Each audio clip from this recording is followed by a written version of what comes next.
মানে আমি তোমায় সকাল সকাল কোন অলক্ষণে কথা বললাম রানী? আমি তো কিছুই বুঝতে পারছি না। বললেন না, অলক্ষণে কথা বললেন না। ভুলে যাবেন না, আমি আপনার রানী, এই কৃষ্ণনগরের রানী। আমি তো তোমায় একটু কোনো কথা নয়, হ্যাঁ? নিজের কাজ নিজে করুন, বুঝলেন? অন্দরমহলে আমার অনেক কাজ আছে। নিজের কাজ নিজে করব? আমি তোমার স্বামী, আমি তোমার কাছে এইটুকু আবদার করতে পারি না? হ্যাঁ,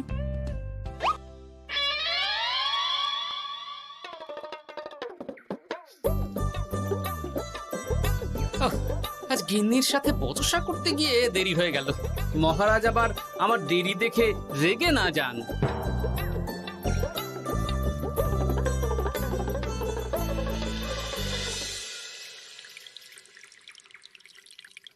হ্যাঁ, তুমি কথাটা খুব একটা মন্দ বলনি মন্ত্রী। এতে রাজ্যবাসীরও উপকার হবে আর রাজকোষেরও খুব একটা চাপ পড়বে না। তাহলে মহারাজ সব ঘরে ঘরে এই বার্তা পৌঁছে দিই। কি এত বড় সাহস তোমার? আমার মুখে মুখে কথা বলছো? যাও, বেরিয়ে যাও বলছি আমার চোখের সামনে থেকে। তোমায় আর দেখতে চাই না। আমি আবার কি বললাম মহারাজ? কি বললে মানে? কি বলতে বাকি রাখলে শুনি? বলছিলাম কি, অপরাধ নেবেন না মহারাজ, সেনাপতি তো। চুপ, একদম চুপ। আমি মরছি নিজের জ্বালায় আর তুমি ওই ভুল ভাল বলে আমার মাথা বিগড়ে দিতে চাইছো? মহারাজ রেগে আগুন, এই ছিলেন ঠান্ডা, এই তো মুখে হাসি ছিল, এখন হাতে ডান্ডা। কি বললে কবি? তুমি আমায় অপমান করলে? যাও, এক্ষুনি তোমরা সবাই দূর হয়ে যাও আমার সামনে থেকে। কাউকে চাই না আমি। এই মুহূর্তে রাজসভা আমি শূন্য দেখতে চাই, না হলে আজ সব কটার গর্দান নেব আমি। যাও বলছি।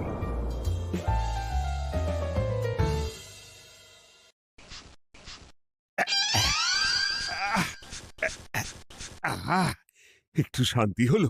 ভেবেছিলাম রাজসভায় করব তাই রে নাই রে, রাজা দিলেন ঘাড় ধাক্কা, এখন সবাই বাইরে। এ তো তোমার জন্য। তুমিই তো বেমক্কা একটা এমন কবিতা বললে। কেন এইভাবে চটছেন মন্ত্রী মশাই? দোষ তো আপনারও। আপনি তো কি একটা বলে রাজা মশাইয়ের মাথা গরম করে দিলেন। আমি আবার কি বলেছি? আরে মহারাজ তো সেনাপতির ওপর রেগে গেলেন। আরে বাবা, আমি আবার কি করলাম? পণ্ডিত মশাই কি সব বলে দিলেন, তখনই তো মহারাজ। এই আমার নামে একটা অসাধু বাক্য বললেই আমি কিন্তু। একই কাণ্ড! কৃষ্ণনগর রাজসভার সভারত্নরা বাইরে বের হয়ে কি মহা হট্টগোল শুরু করলেন। মহারাজ সবাইকে একসাথে ঘাড় ধাক্কা দিয়েছে। ওরে বাবা, এতগুলো ঘাড়ে রাজামশাই একসাথে ধাক্কা দিলেন কিভাবে? আচ্ছা, দোষটা কে করলো? দোষ করেছে ও, দোষ করেছে ও। দোষ করেছে ও। দোষ করেছে ও। এবারেও কেউ একমত হতে পারলেন না কে দোষ করেছে। আচ্ছা বেশ, কি হয়েছে কেউ একটা খুলে বলুন দেখি। আমি বলছি, মহারাজ বেশ খোশ মেজাজি ছিলেন, কিন্তু হঠাৎ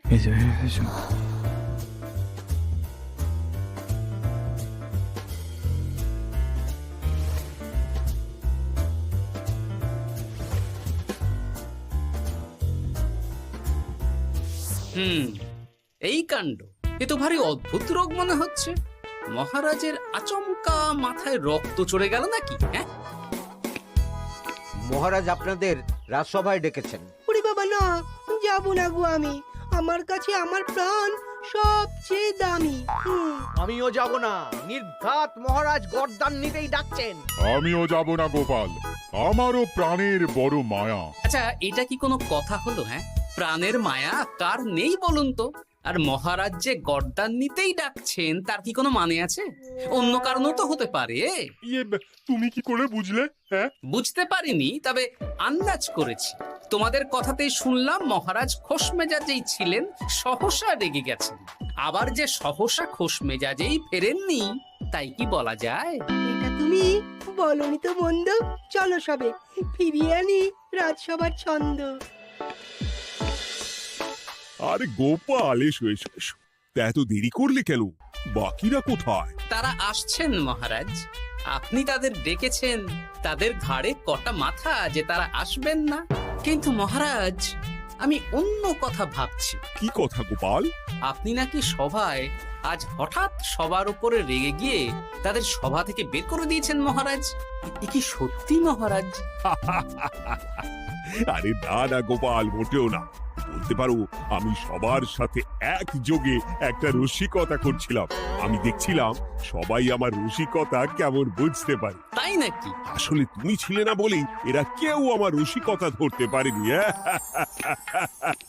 এ কি সত্যি মহারাজ, আপনি সত্যি আমাদের উপর কোনো রাগ করেননি? হুম, এ কি, এই সব কিছুই আপনার রসিকতা ছিল? ও মা, তাই নাকি মহারাজ? এই যে আপনি শুনিয়ে দিলেন কথা কড়া কড়া, সবকিছুই ছিল আসলে নিছক মজা করা। আবার যত সব বাজে বকছো তোমরা। এত কথা কেন? তোমরা কেউ আসলে মহারাজ কৃষ্ণচন্দ্রের রাজসভার যোগ্য নও। যাও যাও, দূর হয়ে যাও। কিন্তু মহারাজ, এই যে আপনি বললেন। তুমি সবার আগে যাও তো। তুমি হলে সব নষ্টের গোড়া। যাও বলছি, আমার আর ভালো লাগছে না। যাও। জপ বাবা।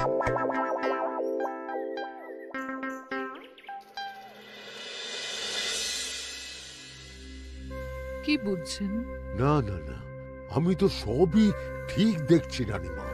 হ্যাঁ, এটা ঠিক যে নারীর গতি কিঞ্চিত চঞ্চল বটে, তবে তা তো হতেই পারে।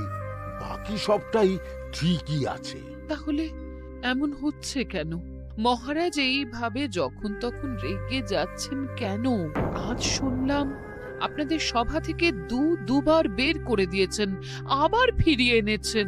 হুম হুম হুম আমি ওষুধ পাঠিয়ে দিচ্ছি, আর মহারাজের কিঞ্চিত বিশ্রামের দরকার। হ্যাঁ, তোমার মাথা আর আমার মুন্ডু। বলি, আমি বিশ্রাম নিলে রাজকার্যকে চালাবে শুনি তুমি, নাকি ওই অকর্মার ঢেকি মন্ত্রী? না মানে ওই আমি। যাও, আর আমার কথা বলতে ভালো লাগছে না। আমাকে একটু একা থাকতে দাও।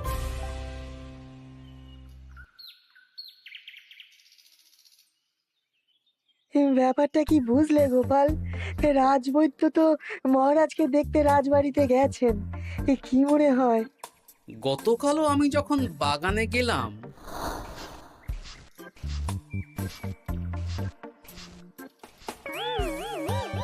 গোপাল, তোমার কি মনে হয় মহারাজকে কোন রোগে ধরেছে?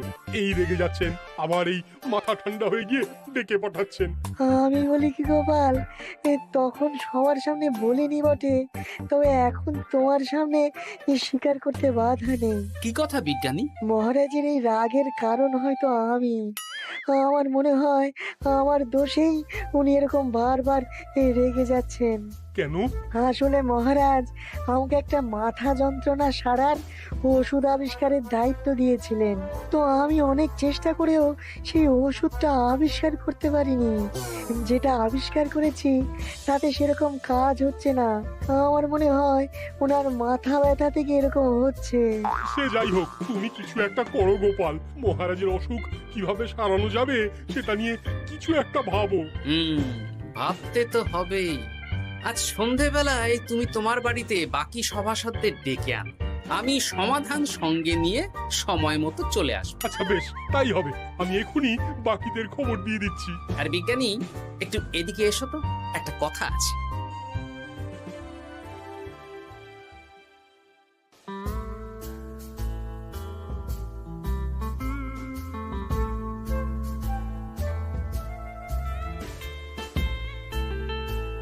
গো, বলি এইভাবে ঘুরলে কি মহারাজের ব্যামো সেরে যাবে? তা সারবে না।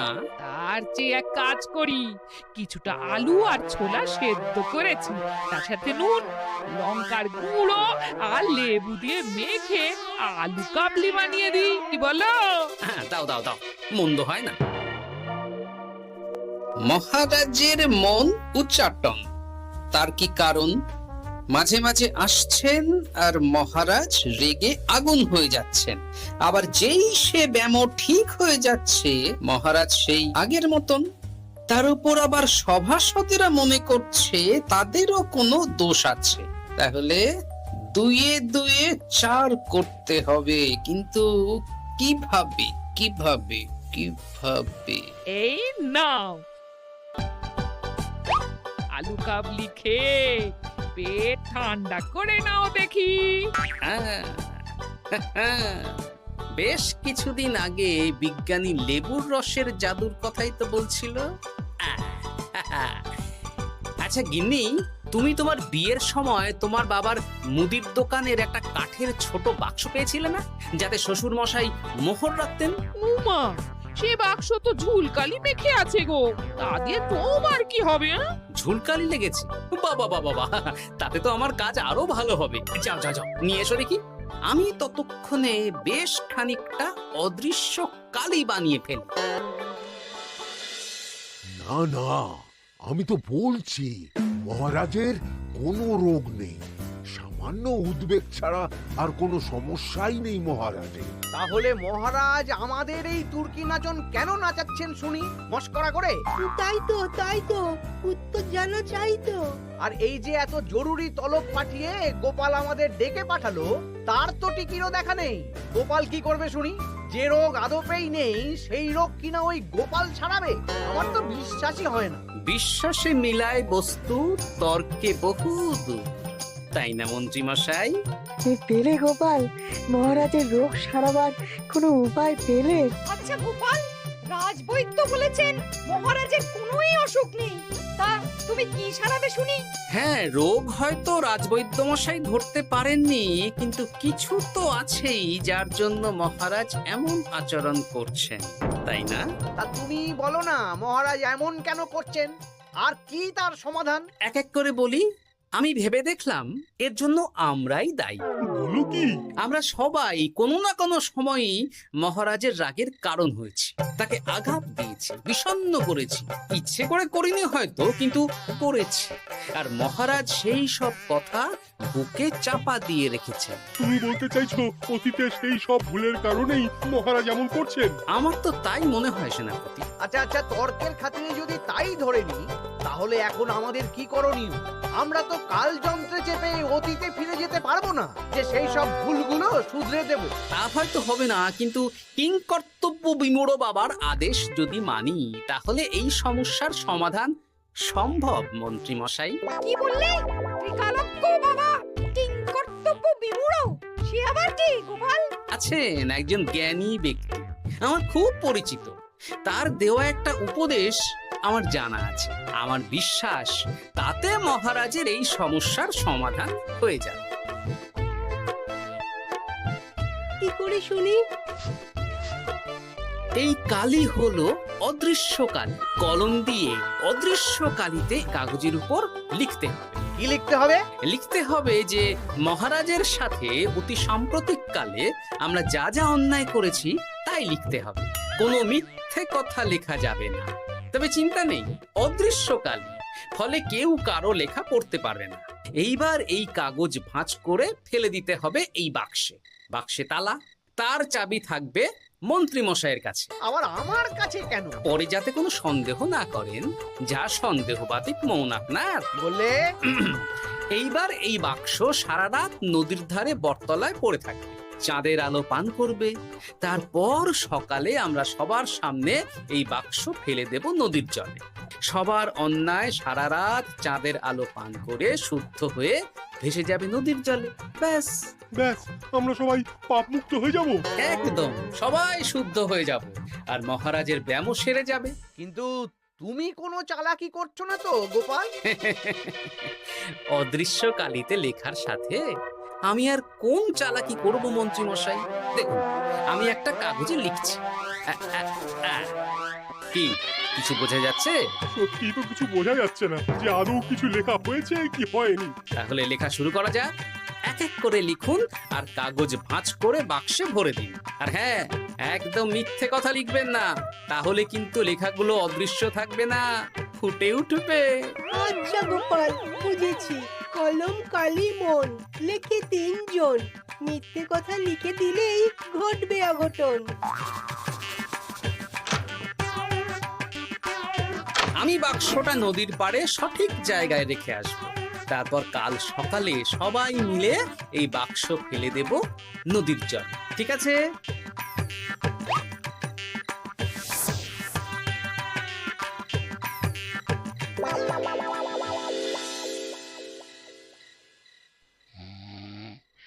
কথায় আছে, মনে যা আসে বলে যাও, ভুলেও লিখো না, তাহলেই বিপদে পড়বে। এদিকে কেমন সবাই নিজের নিজের দোষ লিখে বাক্সে ফেলে দিয়েছে। ভাগ্যিস আমি সবার লেখা কাগজগুলো রাতের অন্ধকারে বের করে আনলাম।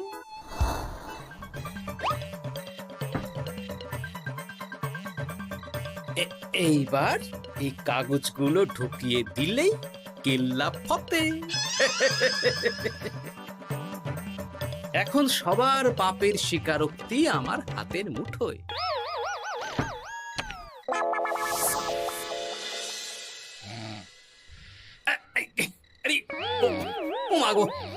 ও বাবা গো, বলি নাক ডেকে তো ঘুমোচ্ছ, আমার পিঠটা একটু চুলকিয়ে দাও দেখি। এই জন্যই তো মাথাটা যায় গরম হয়ে। আরে এই সহজ ব্যাপারটাই তো আমি বুঝতে পারিনি। মহারাজের অসুখ তাহলে এই। যাক, এই রাতের বেলাতেই একসাথে একটা ঢিল পেয়ে গেছি। এক ঢিলে মারবো 2 পাখি। রাজার অসুখও সারবে, আবার সব কটা পাজি শায়েস্তাও হবে।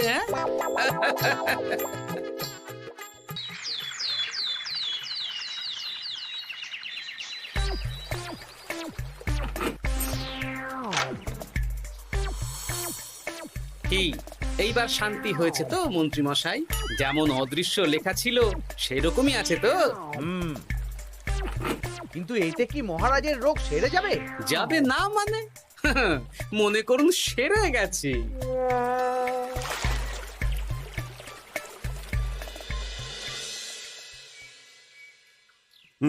তাহলে আজকে সভার কাজ শুরু করা যাক।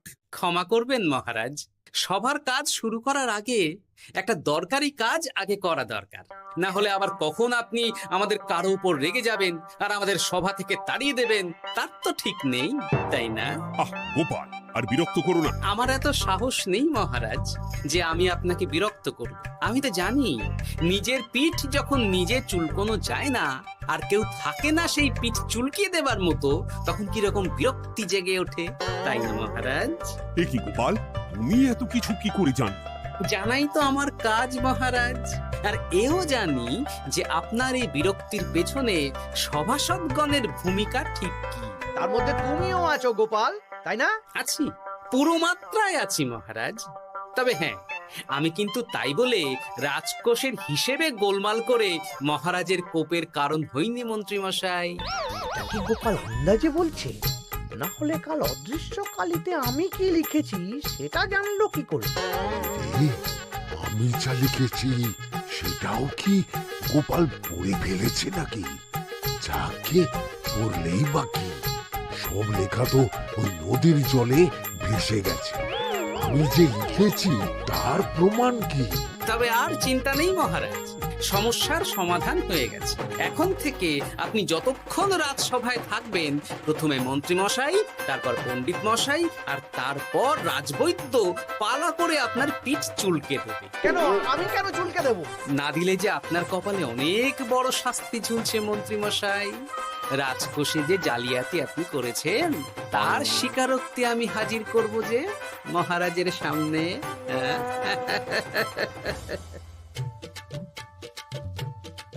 এই নিন মহারাজ মন্ত্রী মশাইয়ের পাপের স্বীকারোক্তি। আপনি আগে মন্ত্রী মশাইয়ের লেখাটা পড়ুন, তারপর একে একে সকলের স্বীকারোক্তি দিচ্ছি। এ কি মন্ত্রী, তুমি রাজকোষ থেকে 500 মোহর চুরি করেছো, আর তার বদলে সেই হিসেব তুমি পুকুর পাড় বাঁধানোর খরচ হিসেবে দেখিয়েছো। এই সেরেছে, এটা ফুটে উঠলো কি করে? সে অনেক কাণ্ড মন্ত্রী মশাই, বাকিদের সবারটাই আছে। এত জেনে কাজ কি? না না, জানতে তো হবেই। তাহলে শুনুন, এই অদৃশ্য কালি আসলে লেবুর রস। গতকাল রাতে আমি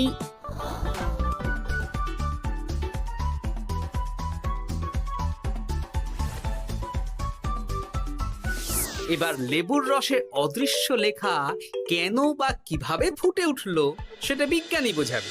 লেবুর রসে লেখা আগুনের তাপে ধরলে ফুটে ওঠে, কারণ লেবুর রসে থাকা অম্ল কাগজের সাথে থাকা শ্বেতসারের সাথে বিক্রিয়া করে এবং তাপ পেলে সেই বিক্রিয়া দ্রুত হয়ে কাগজের শ্বেতসার রাসায়নিকভাবে পরিবর্তিত হয়ে গাঢ় রং ধারণ করে।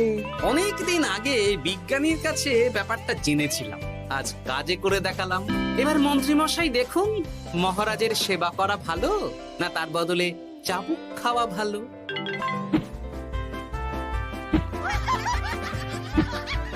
ওরে বাবা না, না, উফ! আগে যেমন বুনো ওল তেমনই তো বাঘা তেঁতুল হবে মন্ত্রী মশাই।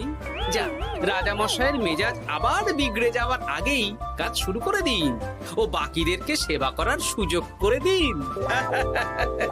আজ থেকে ভুল হলে শুধরে নেব ভুলকে। মন্ত্রীমশাই মহারাজের